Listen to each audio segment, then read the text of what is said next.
hair in my eye. I feel it. I see it. Okay, we're good. Hey guys, it's Zoe. So today I'm going to be talking about my 2018 reading goals and some writing goals that I have, as well as my January TBR. I've set my Goodreads reading goal at 200 books. No, I didn't. That was last year.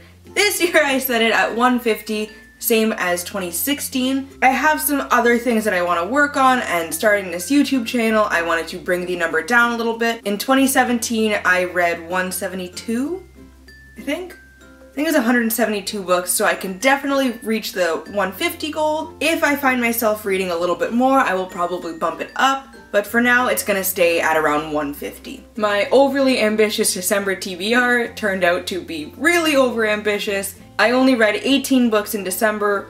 Real life got in the way. I thought I would have more reading time at work, but I was too busy trying to come to terms with saying goodbye to everyone. And I had an exam and an essay and then family stuff, so I may try and do another overly ambitious TBR like that at some point this year, just to see if I can do it, because now I'm really curious, but I don't know. That's something to consider for later on in the year. I've been trying to get into more adult fiction. I still love YA, but I want to try and expand my reading a little bit, especially with adult fantasy. I absolutely love fantasy, and I feel like there's just a much wider selection if I open it up to adult fantasy rather than just stay in YA. My mother has been pushing me to read, I don't know what they are, but there's some vampire books. The Black Dagger Brotherhood? The Black Dagger Brotherhood. So I probably get that in at some point this year. She has been raving about them ever since she started reading them. I might give it a try. It's probably a good idea to listen to my mom because she's always right. This is out there for the entire world to see now. My mom's always right. I've been trying to deny it for years, but she's always right. One of the main reasons I lowered my reading goal from 200 to 150, other than YouTube, is I am trying to write a novel this year. I started outlining for it, I think around the end of November last year. I don't really want to talk too much about it yet because I haven't really even figured out what's going to be going on in it, but I will probably be updating you guys throughout the year on my progress, and when I find out more about what it's going to be about, you guys will find out more about what it's going to be about. It's a lot of abouts in there. Oh well. As well as trying to write this book, I want to be posting videos every Monday, Wednesday, and Friday, so that will take up a huge chunk of time. So I think 150 is a good starting point for this year. So a monthly breakdown, if it's 150 for the entire year, I'm going to need to read 12.5 books per month. I didn't do that math. My calculator did that math. So if it's wrong, blame the calculator. I feel personally, for me, that is totally doable. So I'm going to stick with that, which leads me into my next thing, my January TBR. This month is a heavy, heavy fantasy month. The only book on my TBR that is not fantasy is the first one. I started it at the end of December and I finished it last night on January 1st, so I'm counting that as part of my January TBR because I didn't really get that much done in December. And that book is You Know You Love Me by Cicely von Ziegler, the second Gossip Girl book. I've talked about this series in a couple other videos. I don't think I'm gonna finish the series right now because I've really been on a fantasy kick, but knowing me, I am going to have a fantasy overload in a couple days, so I might pick this series up again, but for now, it's staying on my TBR shelf for the rest of the year. I don't know when I will really get to it.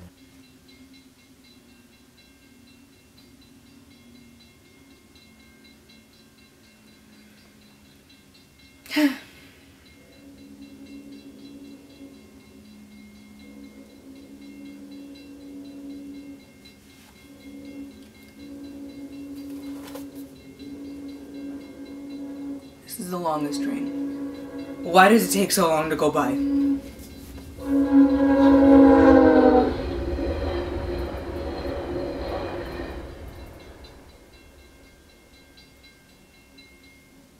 Thank you.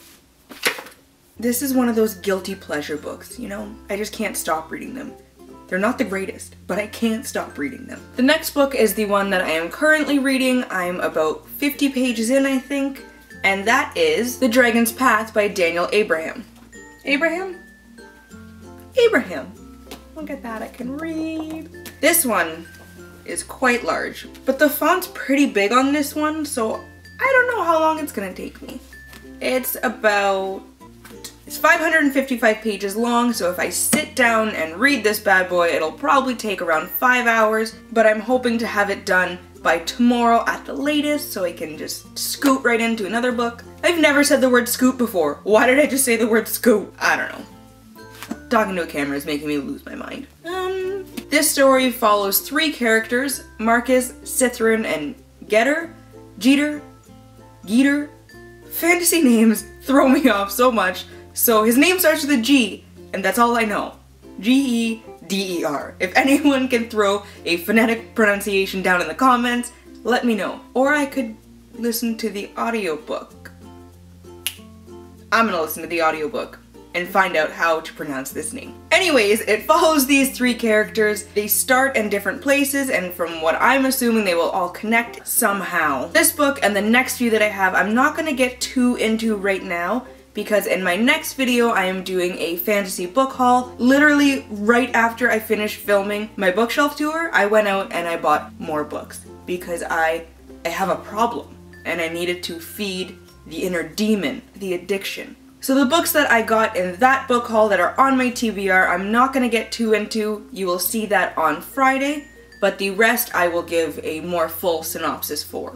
The next book is The Lies of Loch Lamora by Scott Lynch. This is one of the ones that will be featured in the book haul that I'm posting on Friday, so I will get more into that then. But this is the first book in the Gentleman Bastard sequence, a title for a series that really intrigues me. I'm getting really Robin Hood-y kind of vibes from this, but I will dive a little bit deeper into that on Friday's video. The next book, also from that random book haul, is Bloodprint by this is a very difficult name to say. Asma Zehanat Khan, I think? I'm really sorry if I butchered this name. This one really intrigues me, and this little bit on the front here is really what pulled me in. It says, "The only defense against the ignorance of men is the brilliance of powerful women." Sold. I'm very excited for this one. The next book, and the final one that will be featured in Friday's video, is The Fifth Season. Hate that word. Fifth. What an odd sound to make. Anyways, The Fifth Season by N.K. Jemisin. The main reason I picked this one up is because it really reminds me of The Hollow Men, the poem by T.S. Eliot. What's really reminding me of that is on the very first page, it says, "This is the way the world ends, this is the way the world ends for the last time." If you're familiar with the poem, or even if you're not, you've probably heard these lines before. This is the way the world ends, this is the way the world ends, not with a bang, but with a whimper. This one, it really ends for the last time, and that really drew me in. And I've heard great things about this author, so I'm really excited to get into this one. The next book I have is The Last Name Sarah by Kristen Ciccarelli. This one is a little bit different from what I would normally go for because I love dragons, and the main character is a dragon slayer. I don't know how I'm gonna feel about that, but it sounds, hey person walking by, it's too cold, get in your house. Bye. This story follows a girl named Asha who must kill dragons to protect her kingdom and to atone for something that she did as a child, which left her scarred and left everyone hating her. I'm curious to find out what she did to make everybody hate her so much. On top of killing dragons and everybody hating her, she needs to marry a guy named Jarek, who is a commandant. She's not looking forward to this. This marriage is definitely more of a business transaction than a union of love, and she really wants to find any way out possible. Before she ends up marrying Jarek, the king offers her a way out. She won't have to marry him if she can bring the king the head of the most powerful dragon in the entire land. And the only thing in her way is a slave boy. Which makes me think that this slave is really loving the dragons, and he doesn't want her to kill them. I'm gonna have to read it to find out what's going on. If this looks a little bit different to you than one that you've seen in a bookstore or online, it's the Owl Crate exclusive cover. The original cover has gold on it, but this one is all silver. I really like this cover too. I'm a big fan of this design. The next book I have is The Sword of Shannara by Terry Brooks. I watched the first season when it came out. I don't remember how long ago it was, and it's really weird and rare for me to watch something before I read it, so I'm really excited to get into this one and find out how similar it is to the series and what the book did better, because the book is always better. It's a fact of life. I'm gonna scratch my forehead and my cheek. I didn't put a highlight on today. It's really upsetting. Some of you out there might be as confused as I am about this hardcover mass market business. There's no answer to why this happened. It's the size of my face. It's very tiny. I ordered this online. I went into the bookstore and all they had were mass market paperbacks, and I hate them with a deep, burning passion. So I went online. I thought they would have maybe some trade paperbacks or anything other than a mass market paperback, and I found a little link that said hardcover. So here I am thinking it's a full-sized hardcover, I'm gonna be a happy, happy lady, and I get this in the mail. It's hardcover alright, but it's still mass market. I'm not a happy lady, but I have to deal with it. I've never seen a mass market hardcover. I didn't know this was a real thing. I don't like that this is a real thing. Anyways, I digress. The book. This story follows Shay, a character who is half elfin, half human. He doesn't really know much of what's going on in the world, but outside of his tiny little village, a supposedly dead warlock lord who, surprise, isn't dead, is plotting to destroy the entire world, as an evil warlock lord does. You know, everyday business for this guy. The only way to defeat this power of darkness is the Sword of Shannara, and the only person who can wield it is the heir to the Shannara bloodline. Any guesses on who it is? If you guess Shay, you're right. So basically, the fate of all of these different races in the land rest on his shoulders, the guy who's off in his little tiny village who doesn't know what the hell's going on. Kinda getting Lord of the Rings vibes from this, but I'm not mad about it because Lord of the Rings is one of my favorite series of all time. Is Harry Potter listening? Harry Potter's still my #1. Lord of the Rings is like a very, very close second. And if it's anything like it, I'm not gonna be upset because I'll just consider it a retelling of one of my favorite stories. I'm a happy lady again until I look at it. There goes my good mood. Next, I have The Black Prism by Brent Weeks. So here's the story with this one. I got the second book, The Blinding Knife, for Christmas a year ago, maybe 2. I put it on my shelf knowing that it was the second book in a series, thinking that I would just get the other one at some point in the near future. It didn't happen. I forgot about it. This was back when I organized my shelves alphabetically, so Mr. Weeks over here was down like in that corner, and this is when I lived with my mom at my grandparents' house, so my bed was in front of the shelves and then I had a little nightstand there, so the book was blocked and I forgot about it. I'm very, very sorry. I'm very sorry to my books that I forgot about some of them. So I went out a couple months ago and I bought this brick, a massive specimen. It's, with the appendix, 661 pages long, and the font's not that big. Thinking I would get to it at some point in the near future, once again. But then I just got so many other books and other things started piling up. So here we are, January 2018, finally going to start this one. I have also heard very good things about Brent Weeks, so I'm hoping that the book lives up to my expectations.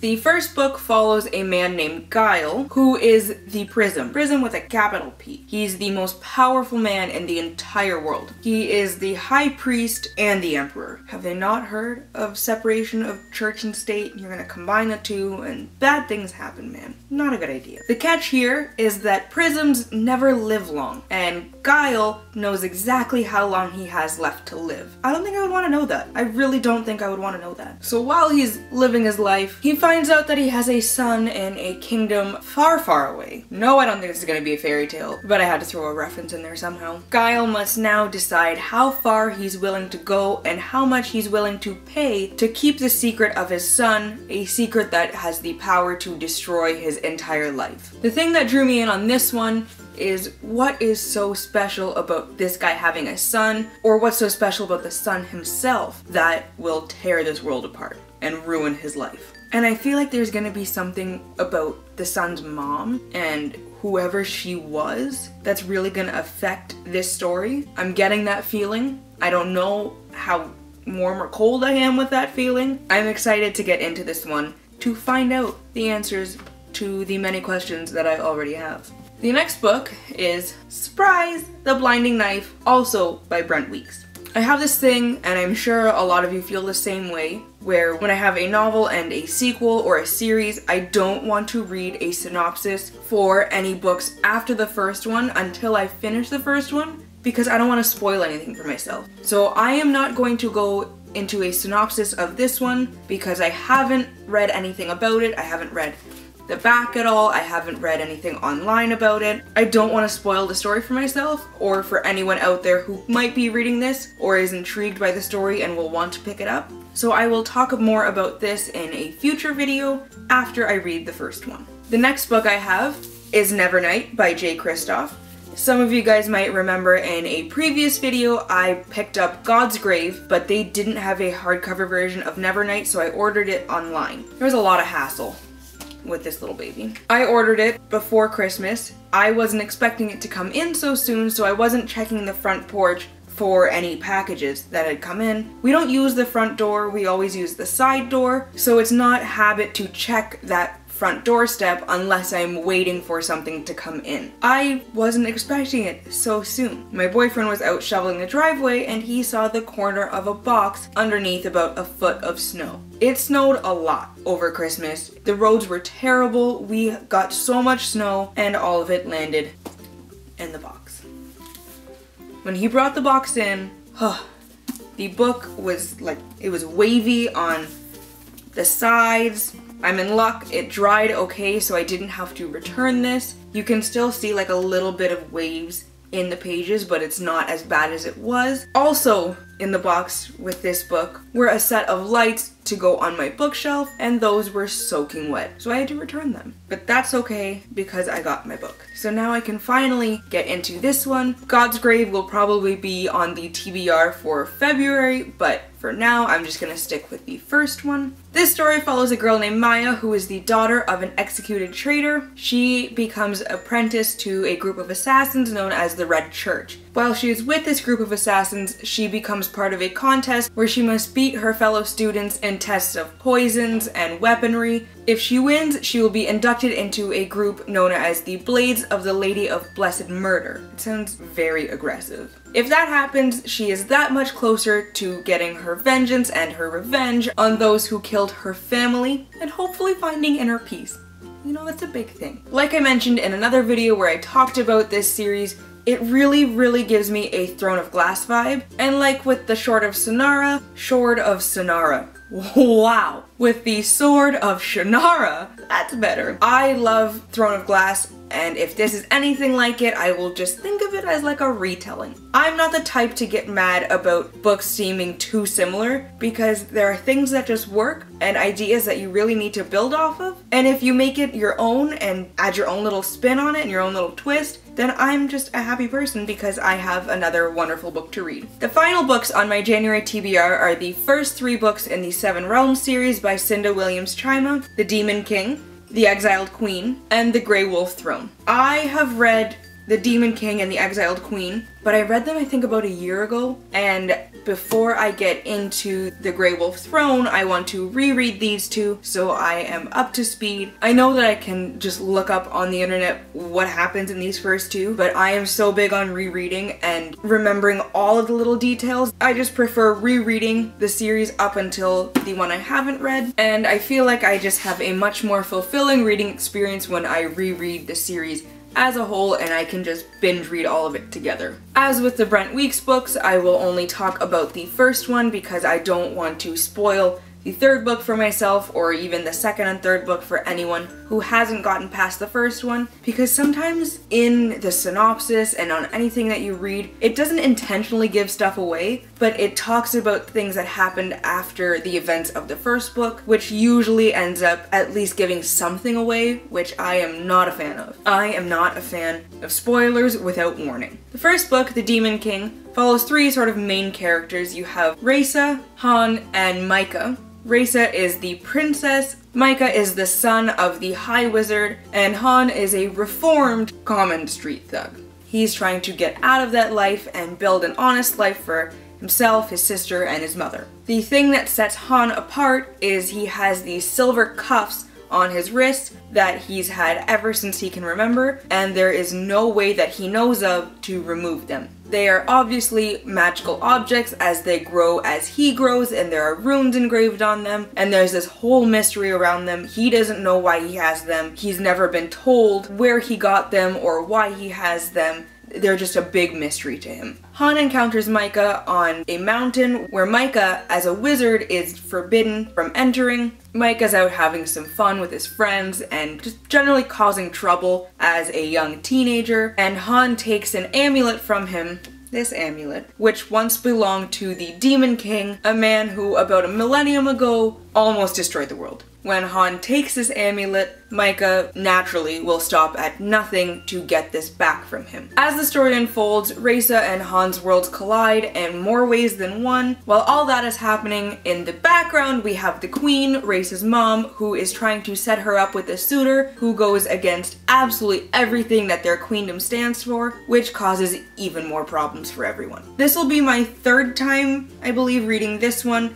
my second time reading The Exiled Queen, and my first time reading The Grey Wolf Throne. I absolutely love her writing style. I'm so excited to get into her other series. I love the way everything unfolds and her plot twist. I'm really excited to be rereading this and reading the rest of the series as well. So that was my January TBR. I have 13 books here, so if I get 12 of them done and get at least halfway through the 13th one, I will be 100% on track for my goal of 150 books for the entire year. Hopefully I get all 13 done and can start some other ones, but I will be happy with the 12 and a half if that's all I manage. I'm already on to my second book out of this month's TBR, so I feel like I'm setting a good pace already. If you want to stay updated with all of my progress, you can follow me on Instagram, Twitter, and Goodreads, all at You're a Book Nerd Zoe, and I will link those down in the description below. I am trying to get better with updating my reviews on my Goodreads and my reading progress. That is one of my main New Year's resolutions, to keep up with all of the social media. As well, I will be posting my current reads on Instagram and Twitter quite frequently.